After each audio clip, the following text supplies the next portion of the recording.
कुछ समय पहले मैंने एक ऐसे व्यक्ति के बारे में सुना जो लंबे समय से जेल में था, अपनी सजा पूरी कर चुका था और रिहा हो गया था। कई वर्षों में पहली बार वह एक आजाद इंसान था, लेकिन अपनी आजादी का आनंद लेने के बजाय उसने एक कार चुरा ली और फिर पुलिस के आने और उसे गिरफ्तार करने का इंतजार किया। असल में सच्चाई यह थी कि वह पकड़ा जाना चाहता था। देखिए, जेल ही उसकी पूरी जिंदगी का लगभग सब कुछ थी, और आजादी, जिसमें ढेर सारी जिम्मेदारियां, जरूरतें और मांगें थीं, वह न सिर्फ उसके लिए अनजानी थी, बल्कि कुछ हद तक डरावनी भी थी। वह बाहर की जिंदगी के लिए तैयार नहीं था। वह जेल के अंदर सलाखों के पीछे ज्यादा सहज महसूस करता था। और मैंने इस बात के बारे में सोचा कि इसका एक आध्यात्मिक उदाहरण भी है कि मसीह में जो आजादी हमें मिली है उसे संभालना हमेशा आसान नहीं होता। असल में कभी कभी पुराने परिचित कानूनीवादी धार्मिक तरीकों में लौट जाना आसान होता है, शायद थोड़ा और भी आसान।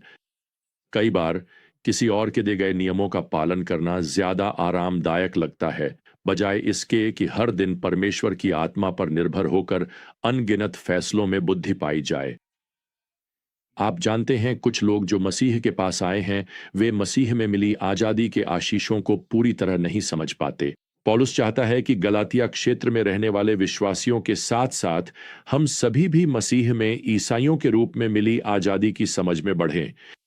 तो आज जब हम फिर से गलातियों के तीसरे अध्याय में लौटते हैं, पौलुस अनुग्रह के सुसमाचार के कुछ लाभों को प्रकट करना शुरू करता है। उसकी सूची पुत्रत्व के लाभ से शुरू होती है। वह यहाँ पद 26 में लिखता है कि मसीह में हम सब विश्वास के द्वारा परमेश्वर के पुत्र हैं। इसका अर्थ है कि हम सभी का एक स्वर्गीय पिता है, और हम यह भी पाते हैं कि हमारा परिवार भी काफी बड़ा है। पौलुस यहाँ पद 27 में उल्लेख करता है, सभी विश्वासियों ने मसीह में बपतिस्मा लिया है और मसीह को पहन लिया है। पौलुस ने समझाया है कि पवित्र आत्मा का बपतिस्मा ही हमें मसीह की देह अर्थात परमेश्वर के परिवार में लाता है।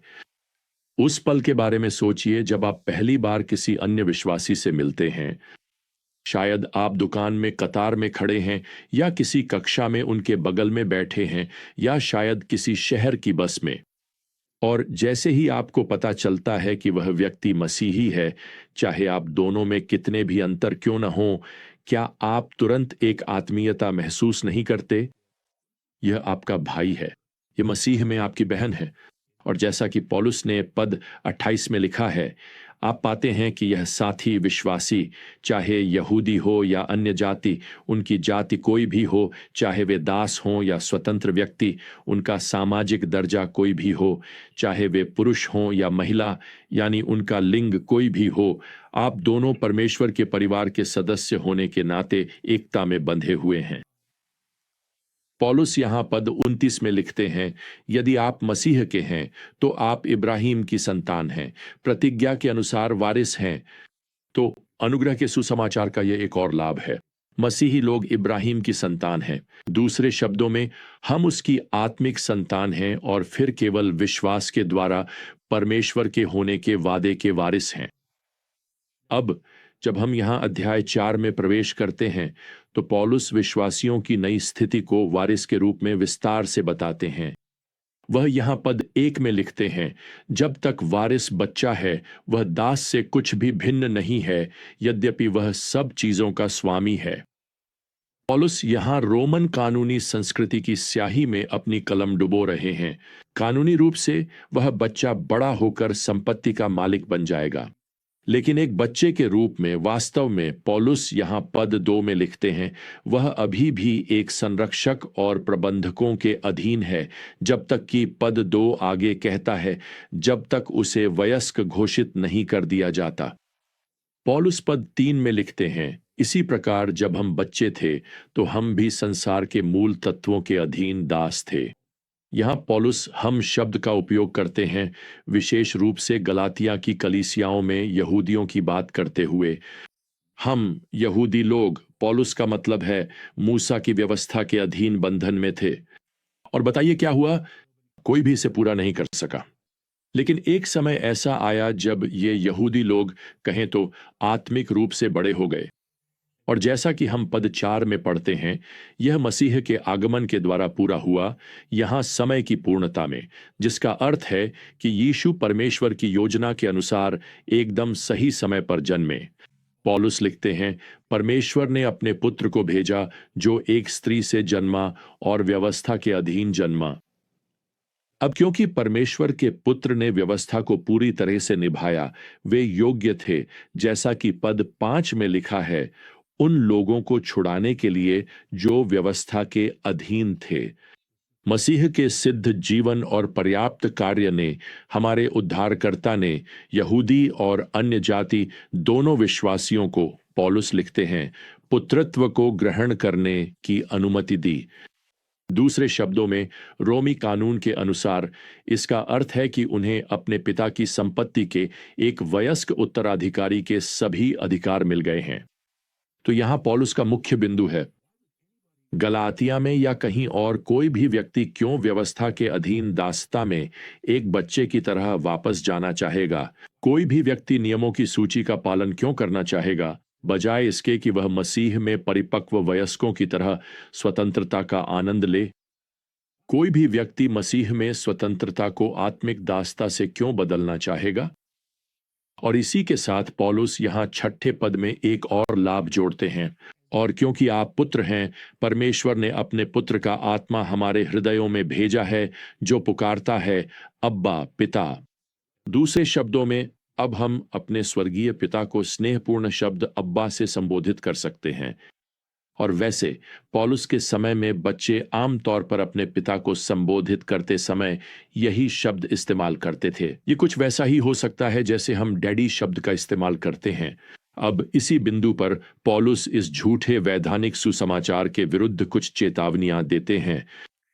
वह यहां पद 9 में पूछते हैं कि जब आप विश्वास के द्वारा परमेश्वर के पास आ चुके हैं, तो फिर उनके पाठक क्यों वापस व्यवस्था की ओर लौटना चाहेंगे और फिर से दासत्व में फंसना चाहेंगे?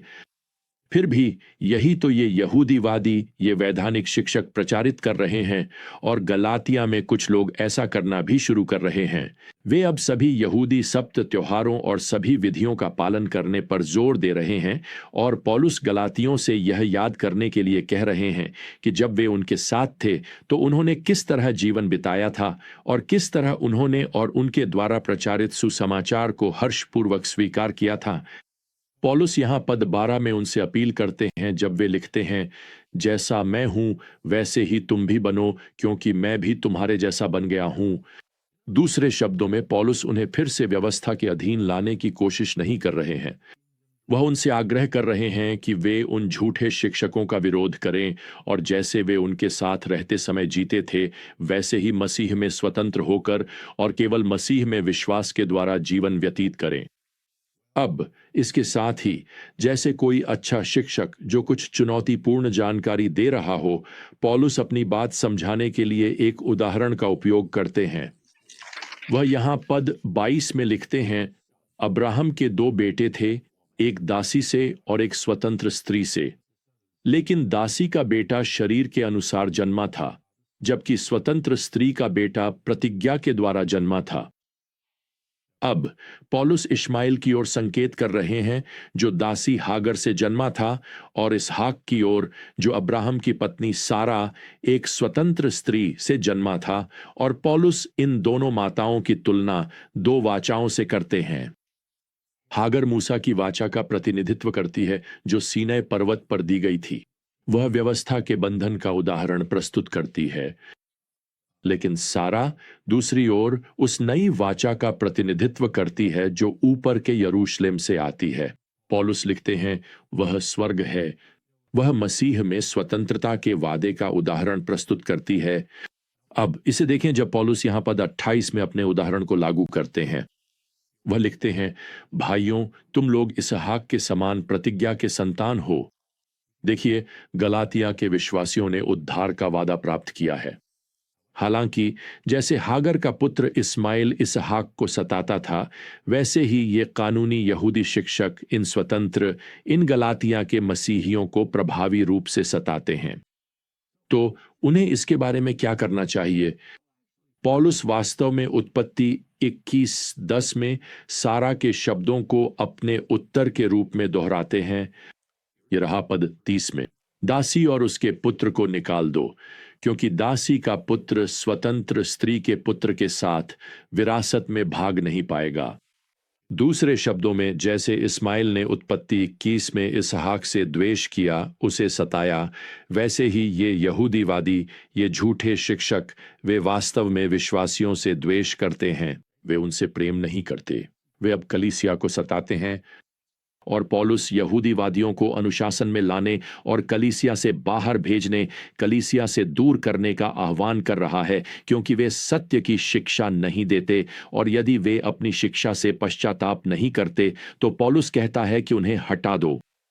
अब ये कुछ काफी कठोर शब्द हैं, लेकिन प्रियजनों, मैं आपको बताना चाहता हूं कि पौलुस हमें याद दिला रहा है कि उन लोगों के साथ कोई समझौते की गुंजाइश नहीं है जो वैधानिकता के झूठे सुसमाचार की शिक्षा देते हैं कि उद्धार और आत्मिक वृद्धि मानवीय प्रयासों से आती है। ऐसी शिक्षा को सहन नहीं किया जा सकता। यह कलीसिया को नुकसान पहुंचाएगी, यह मसीही को निराश कर देगी।